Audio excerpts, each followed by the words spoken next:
Bengaluru, India, in the sultry August heat of 2007, India's government under Prime Minister Manmohan Singh was sweating over the future of negotiations with the United States over a landmark nuclear deal. The proposed agreement aimed to ease access to nuclear fuel and technology in exchange for greater international scrutiny of India's facilities. The problem: India's communists, suspicious of the US, were opposed to the deal, and they were India's kingmakers. Amazon is opening its global logistics network to all businesses, the company announced on Monday.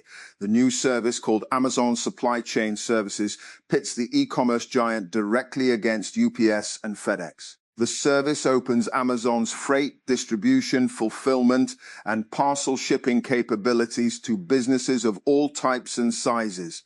The company says the service will support businesses in industries such as healthcare, automotive, manufacturing, and retail. Almost all of the 20 U.S. state government-run health insurance marketplaces shared residents' application information with advertising and tech giants, including Google, LinkedIn, Meta, and Snap, according to a new investigation by Bloomberg. The report drives home the privacy problems created by pixel-sized trackers, which allow website owners to collect information about their visitors, often for web analytics and identifying bugs.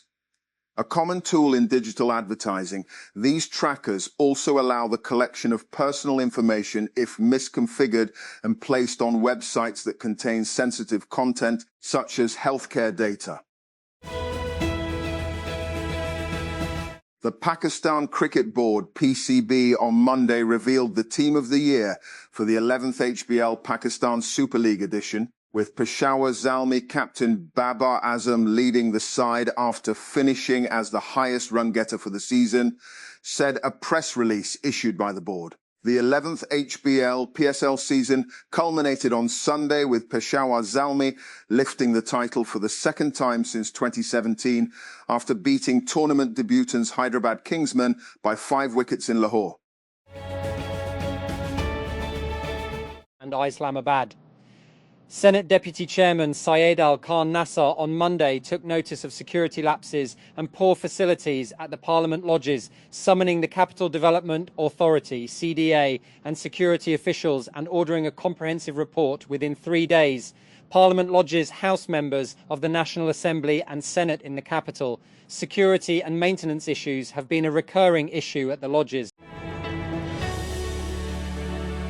Islamabad. The United Nations Population Fund, UNFPA, announced on Monday that it remains firmly committed to supporting Pakistan in strengthening midwifery education, workforce development and health systems. In a statement to mark the observance of International Day of the Midwife on May 5, UNFPA's representative in Pakistan, Dr. Louay Shabane, said that the fund will continue to work in close partnership with the government and all stakeholders to advance this agenda.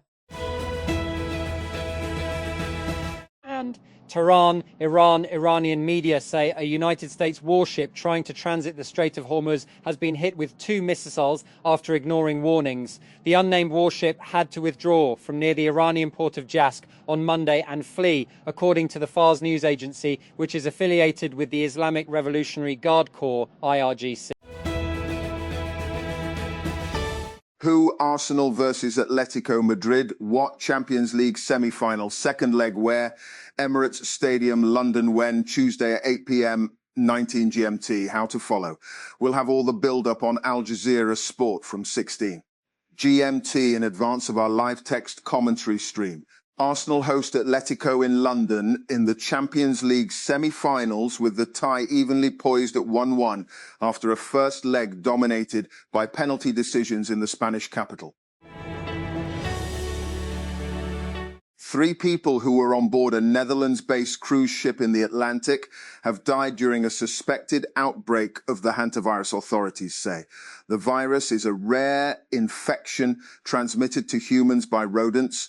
On Monday, the World Health Organization said the risk posed by the hantavirus to the wider public remained low, despite the deaths on the MV Hondius cruise. Manchester United's 3-2 victory over Liverpool on Sunday confirmed that they are headed back to the UEFA Champions League, UCL, after a 2-year absence, with Arsenal and Manchester City also already guaranteed to be playing in European football's elite club competition next season. That leaves at least 2 more spots still to be filled. At least 5 people have been killed and 18 wounded in a Russian missile attack on the town of Marefa in northeastern Ukraine's Kharkiv region. Local officials say civilian infrastructure was targeted in the attack, including at least 10 houses and 4 shops, Governor Oleg Sinyahubov said on Monday. And this is it. The BOGO offer is live. For a limited time, buy 1 pass to TechCrunch Disrupt 2026 and get 50% off a second of the same ticket type. This is a short window to bring someone with you and get more out of being there. Bring a colleague, a co-founder, a partner. Karachi traffic police have launched a new enforcement measure against wrong-way driving, providing officers with gadgets to issue fines to violators. Traffic DAG Peer Mohammed Shah said motorists in the city have increasingly been violating one-way rules, adding that officers have been equipped with gadgets to improve enforcement. And the Office of the Chief Commissioner, ICT Administration Islamabad, in collaboration with the National Information Technology Board, NITB, has introduced an online registration system for factories and shops establishments. This initiative aims to digitize the registration process, reducing bureaucratic delays and simplifying the way businesses interact with the Labour administration system. And OnePlus recently launched the Ace 6 Ultra in China, expanding its Ace 6 lineup. Now, early details about the next generation OnePlus Ace 7 series have started to surface through a new leak. According to a tipster on Weibo, the OnePlus Ace 7 could be powered by the Snapdragon 8 Elite Gen 5 chipset.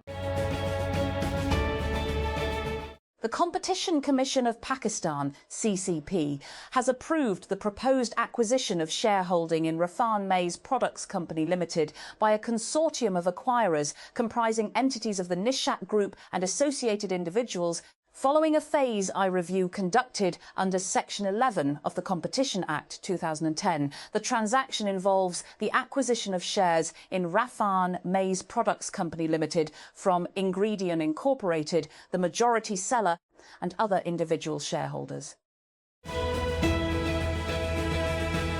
Samsung's Galaxy S27 Ultra is still far from launch, but early leaks have started to reveal possible changes for the next generation flagship.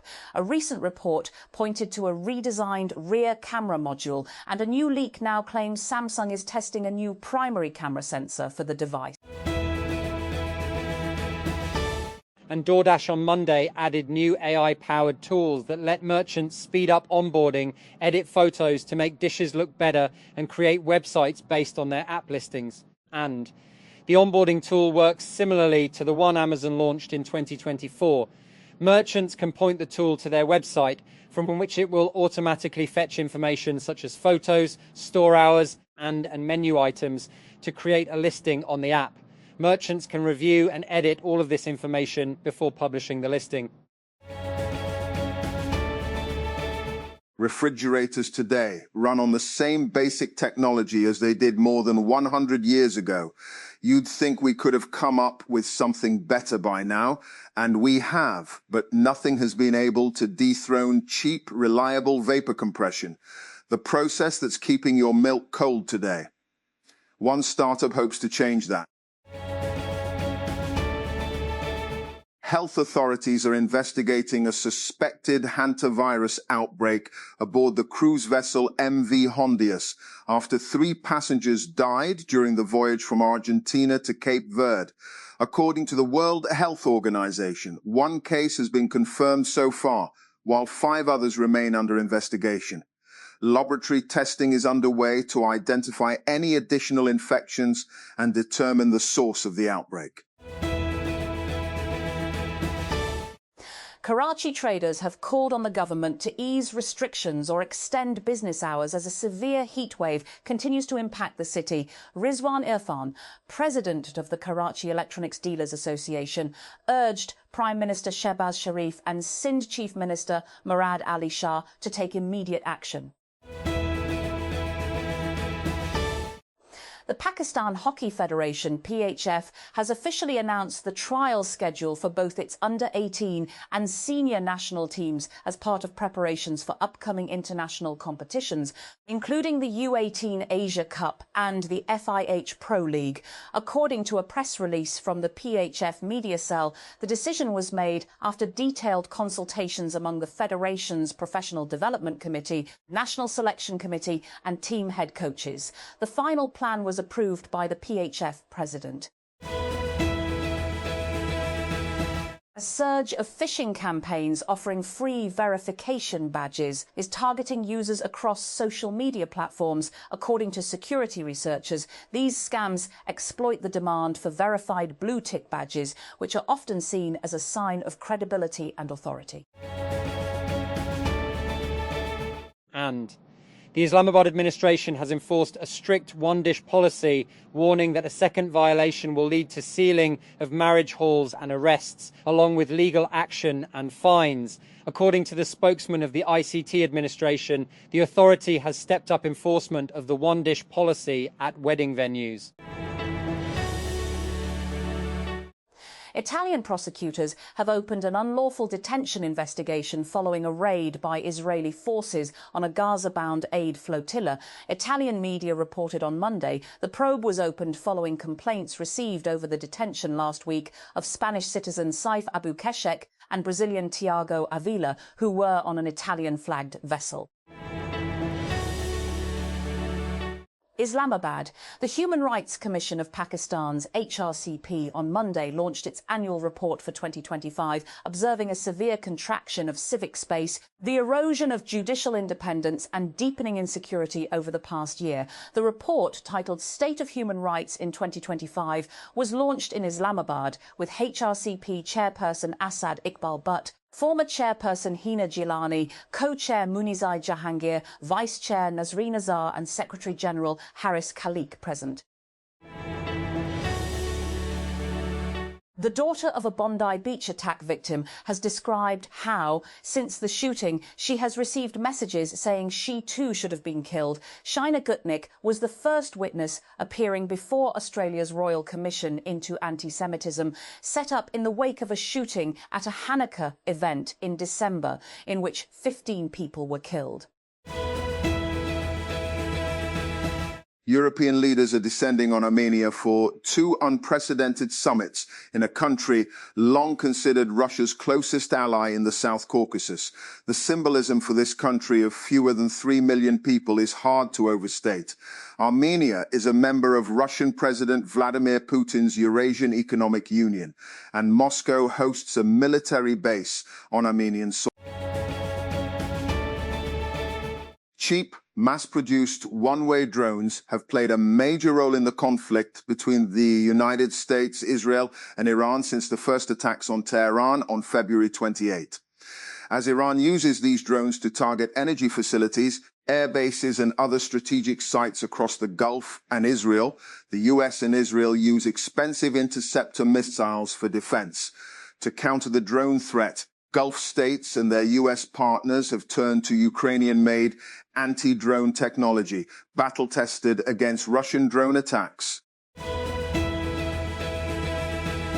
A group of leading tennis players, including Jannik Sinner, Aryna Sabalenka and Coco Gauff, have expressed their deep disappointment at the prize money on offer at Garros during a lingering dispute with Grand Slam tournament organizers.